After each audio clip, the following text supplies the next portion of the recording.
IronFX was once the darling of Cyprus's huge foreign exchange trading industry, an island firm with a global reach and global ambitions. IronFX were the darling of the FX world. They were brilliant, they were bringing in new ideas, they were innovative, they were good, I liked them. But today, IronFX is facing a class action lawsuit amid widespread allegations of fraud and theft on an industrial scale from clients' funds. That these IBs were really angry because they refused their withdrawals. So they went to the Shanghai office to smash the office. So, yeah. What, they actually smashed up the office? Yeah, it was in the news. From clients that were suddenly 20, 30, 40 grand in profit, they were now at 10 grand down on their accounts. Right now it's totally criminal. Even today, funds are still disappearing from clients' accounts. I certainly know somebody was literally just reducing my account as they did 2 weeks ago, as I had an incident this morning where they're just shifting margins and taking margins. So it literally is a case of somebody sitting there saying, well, Paul's making too much money, let's take that off him. And earlier this year, IronFX's own corporate lawyers were themselves convicted of bribery and are facing 7 years in jail. Paul Bentley has been trading most of his life. He's a professional trader, managing accounts for his clients, among whom are senior members of the British establishment. The sums taken from their accounts is breathtaking. One family alone, just good stock, good regular people, were pretty much $80,000 taken in a 2-month time. And then it goes on all the way through to a further $300 or $298, 298,000 US dollars. Yeah. Taken, so again, just taken through all these excuses of which provided margin calls and removal of hedges and removal of stop losses. And then there's another maybe 300,000-400,000 as we speak now being chipped away at that I can't do anything about. Every day I wake up, the margin's smaller, the margin's smaller, the margin's smaller. And again, you know, what can I do? Like many traders, Paul had been impressed by IronFX's marketing. They certainly weren't the first. I think I interviewed and went to 5 or 6 different brokers before choosing IronFX. They were great to deal with in the beginning. Their IT systems were always down, so we had lots of problems there. But the actual client care, customer service side was excellent. If we wanted something done, they got it done. The trading went well, and Paul was making a lot of money for his clients. What sort of sums are we talking about? We are talking about, collectively with about 15, 16 clients, we're talking about initially 300,000 to 400,000 US dollars. And that's still increasing as we speak, as we sit here now. Personally, possibly 250,000 US dollars. And forgetting, obviously, you know, my commission when I trade for one of my clients, I take 20% of the profit. At one stage, I had nearly £1 million profit on the table. It's quite funny, you know, in the early days when we were making all this money, the clients were naming grandchildren after me and inviting me to weddings and parties, and now, you know, I'm scared to open my door to them, sort of thing. But it's you know, everyone loves a wedding, no one wants the funeral. He was IronFX's biggest single client. They were good, I liked them. You know, I had a lot of time and they looked after me. They even sent me on a trip to watch Barcelona play Napoli once. I reported back that they needed to work on their corporate entertainment side. It wasn't that great, having me at EasyJet at 5 in the morning. But unknown to Paul and his clients, the IronFX dream was unravelling. There was trouble in China. Opal Yang was the shining star of IronFX's China and Taiwan desk. The team leader, she eventually left in disgust at what IronFX was doing to its clients. But in China, withdrawals had been stopped and clients took the law into their own hands. Yeah, I was account manager in the UK office, and well, everything was actually quite normal until November 2014. they were starting. I was actually in Taiwan for business trip, and then I started receiving the phone call from the Chinese clients saying that the withdrawal had been rejected and the withdrawal has been cancelled. They were really angry because they refused their withdrawals, so they went to the Shanghai office to smash the office. So yeah. What, they actually smashed up the office? Yeah, it was in the news. They was absolutely horrified by how they'd been treated, and that's the only way they could react. Wow. Yeah, because nothing else, no law was, no one helped them. The company had been offering generous welcome bonuses, offering introductory rewards of $1,000 for each new client introduced to the company.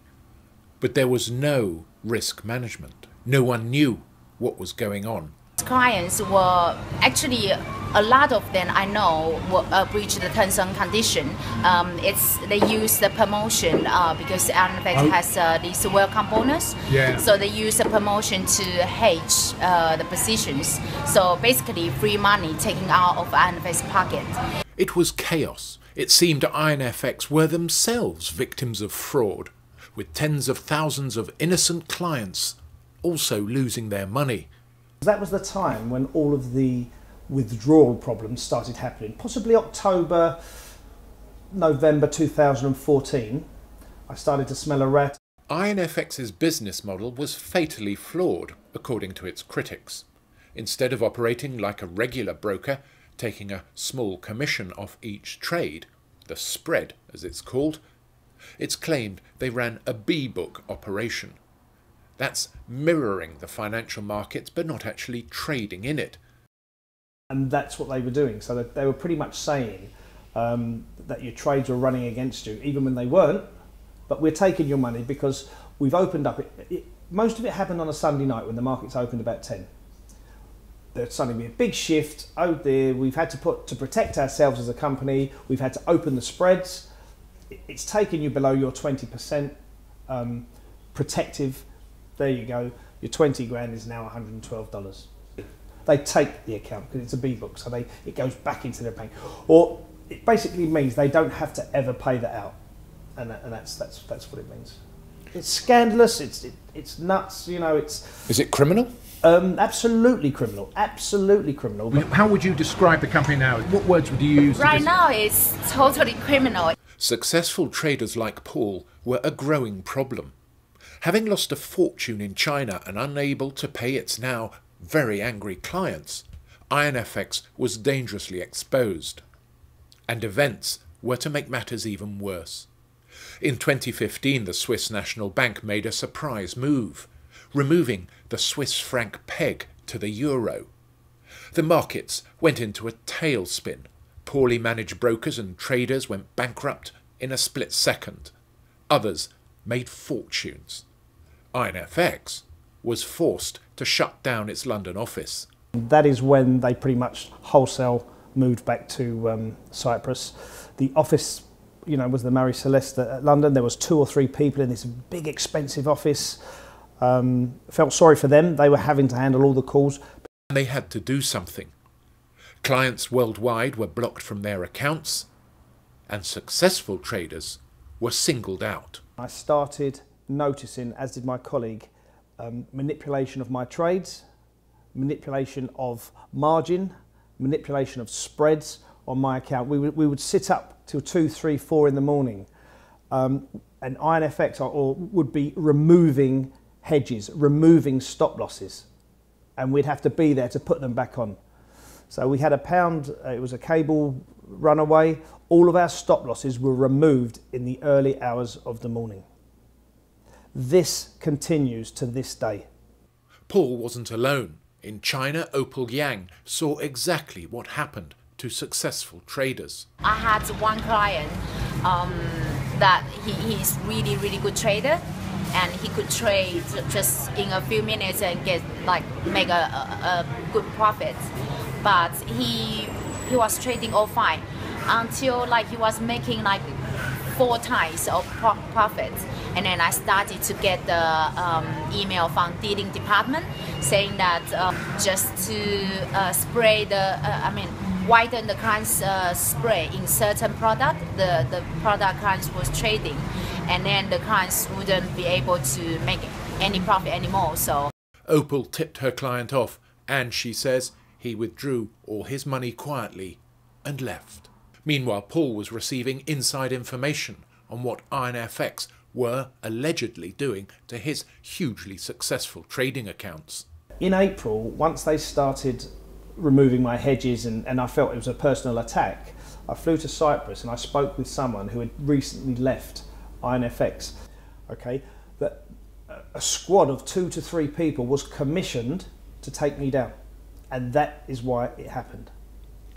You got that from inside information? I got that from inside information. I still believe that squad, possibly just one person now, but it's still on me today. IronFX adopted a new strategy, trying to persuade existing clients who were being refused access to their money to deposit even more money, which account manager Opal Yang knew they would never see again. it asks us to keep promoting new products and guaranteed, instant withdrawal. The first month is fine, yeah. Clients actually get a withdrawal. That was the mirror account For the I just first told month. you. Yeah, and then afterwards, I know there was still like 200. I know there's still a lot of money got stuck in there in mirror account. So Yeah. this new product they asked us to sell still like. was a lie. Yeah, it was a lie. Actually, until I left, they were still lying to us, to all the account managers. IronFX tried the strategy with Paul as well. Paul called it blackmail. He flew out to Cyprus to meet them. To discuss what I call the blackmail attempt in forcing me to find new clients before you release my funds. Now, basically what that meant was IronFX had said to me, okay, you've got a lot of wealthy clients, get them to fund an IronFX account in London under the FCA with extra funds, okay? And if they do, we will give you a priority withdrawal for all of your clients. So I said, well, no, that's not going to work. And they said, no way. You put some more money into IronFX, i.e. a different branch, or you're not getting the money. What was the atmosphere like inside IronFX when you realised it was all going wrong? Because presumably you all knew. And since I start realize it is something wrong, I start asking clients to withdraw a bit secretly, because I can't really say that in the company phone. Opal Yang secretly helped as many of her clients get their money out as she could. She left IronFX last year, and to this day is working with her remaining former clients, helping them get their money out. The question is, how is it that Cyprus allows IronFX to get away with this, and indeed to continue operating to this day? To understand why IronFX is being allowed to continue, you have to go back at least 10 years, when Cyprus was trying to build an industry other than tourism. It started inviting financial brokers to locate there. They set up a regulator, CySEC, to reassure investors. Today, Cyprus has become a world centre for the foreign exchange industry. For the regulator CySEC to break out from the mindset of nurturing the industry at what its critics say is the expense of the investors isn't easy. But last year, CySEC fined IronFX €335,000 after a deluge of complaints from clients, complaints that continue to flood in to this day. So was the regulator CySEC finally getting some teeth?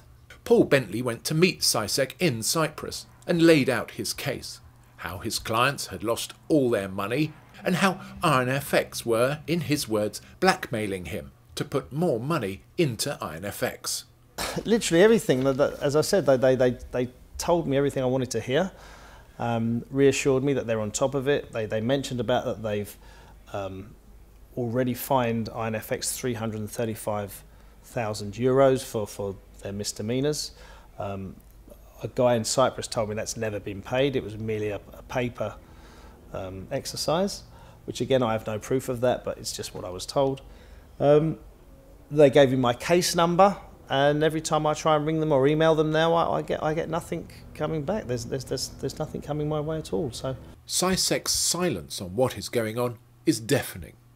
But the fact is, the regulator is now being seen by many people in the industry as protecting INFX. Protecting what many allege is in fact a criminal enterprise in all but name, and real damage is being done to Cyprus's FX industry. Do you trust SciSec? Would you still trade with a broker in Cyprus? no, not at all. Why? Purely because of the lack of regulation, the lack of accountability. You know, who's accountable for what we're doing? It seems to be a boys' network, which, yeah, you know, if that's that type, you're that type of person and you're on the good side of this boys' network, you know, make your money disappear if they're going to do that. But for the rest of us, it's no. There is no accountability. I personally, and it's just my view, would not have any dealings with SciSec. INFX is run by this man, Markos Kasiouris, a man with a penchant for open-neck shirts and medallions. He is ruthless. Have you ever met Mr. Kasiouris, by the way? I have, yes. What's he like? Is that Mr. Medallion Man? Yeah, medallion. Yeah, I have met him. Literally, a little grunt. I was introduced to him, and it was a case of, looks you up and down, looking everybody else up and down, off he goes, of no interest. Ignorant, lack of intelligence, what? Maybe very lucky to be in the position he's in. You know, he's obviously, I would imagine and again, it was only my opinion, I would imagine he's a front for he's a front for the intelligence. They put this guy in there. But zero personality, zero warmth, absolutely nothing. And I was their biggest trader at the time. So if anything, he could say, "Hi, Mr. Bentley," you know, they'd sent 2 or 3 managers over from Cyprus to actually talk to me, to keep me happy, and he just walks by and just grunts, yeah. And it gets even more interesting. INFX's corporate lawyers have themselves just been found guilty of bribery and are facing 7 years in jail. Mr. Kasiouris' critics, and there are hundreds of them, hope he'll be joining them. But don't hold your breath. And now INFX is so successful it's opening even more companies. This is a list of them. They're INFX in all but name. It's clearly a profitable business for Mr. Kasiouris and his partners. Either way, Mr. Kasiouris does well out of it. There's a flat here in this block in Knightsbridge in London, registered in his name, right opposite Harrods. And it doesn't look like it's stopping anytime soon. Campaign groups claim thousands of investors around the world have had their money taken by INFX. Allegedly, of course. These are just a few complaints we received on our YouTube channel from our last documentary about INFX. Until there is a class action and judgment against INFX, the company will continue to grow, to take on new clients, take their money, start more companies, and take even more money from clients, leaving thousands of investors penniless. All the while the regulator SciSec appears to do nothing. To this day, Paul Bentley has heard nothing from SciSec despite repeatedly contacting them. We did ask INFX for an interview, but received no reply. We also approached the regulator SciSec and received no reply.